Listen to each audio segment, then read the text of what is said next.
I'm often asked how you can beat your loneliness.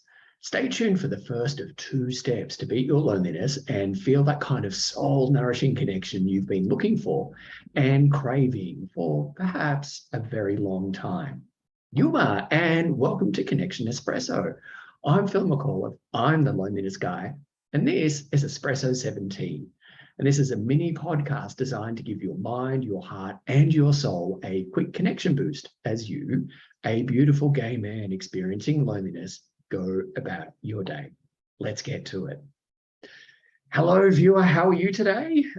So if you were listening to the podcast, you'd be listening to the sound of the espresso being made. But yeah, I hope you're really good. You're going really well. You're good. That's terrible English. You're going really well wherever you are.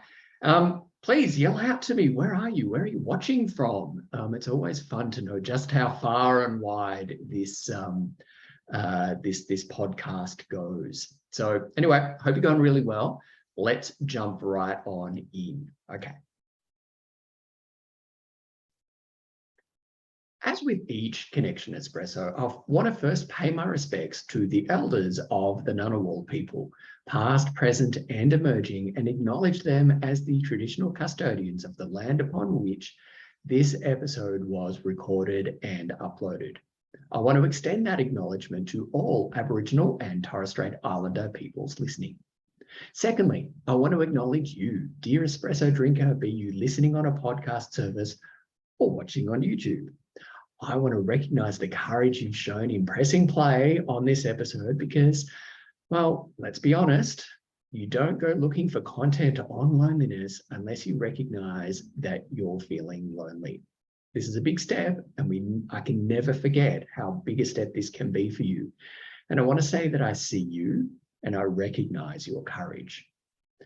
I'm not going to mince words in this episode. When it comes to the loneliness you've been experiencing for a while now, neither of us are well served by me dancing around the issue. The first step in beating your loneliness is this. You have to accept it. You must accept it. Don't get me wrong, accepting that you're a gay man experiencing loneliness isn't an easy thing to do. Indeed, it requires courage to essentially come out as a gay man who's experiencing loneliness.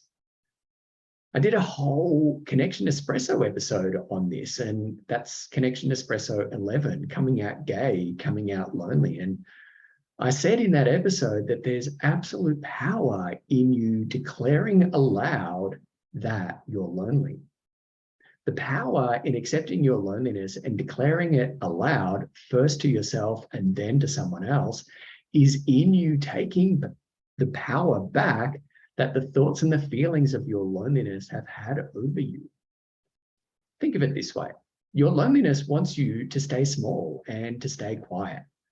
You avoid judgment by staying small and staying quiet, but in the effort to avoid judgment, you also avoid and deny yourself opportunities to connect. So you and your loneliness dance a dance where you're pulled back into its embrace whenever you try and leave it. Your loneliness presents itself as a seductive and safe space, and you imagine the world beyond you, beyond where you are, how you are, as something scary. Owning your loneliness and admitting that you're lonely helps weaken loneliness's grip. The grip that your loneliness has over you. Admitting it aloud to someone else who's earned the right to hear your story also creates the space for real, genuine, soul-nourishing connection to happen. And it's that connection which beats your loneliness. Again, not for a moment am I saying that this is easy, but I am here to say that you don't do this alone. I'm here to guide you through your loneliness. I'm here to help you find the connection, the joy, the contentment in life that you've been seeking. But it requires you to admit and then own your loneliness. It requires you to sit and listen to your loneliness and learn what type of connection you need and that you've been missing. I'm not here to say that this is fun or whatever, but you are far more courageous than you will ever give yourself credit for. And I'm here to guide you and support you. But you need to take that first step and begin by engaging my services. And there's a link in the episode description, and all you need to do is to tap your screen just a few times. And the rest we'll do together. I know what it's like to be a gay man experiencing loneliness. I'm gay and I get lonely too sometimes, remember? But I promise you that the sitting in the discomfort for a few moments can bring such joy and connection afterwards. I've been where you are, and I can help guide and support you. Let's get you your connection plan to help you move through your life in a more contented way. I'm right here. I'm right here to guide you. That's it for this espresso.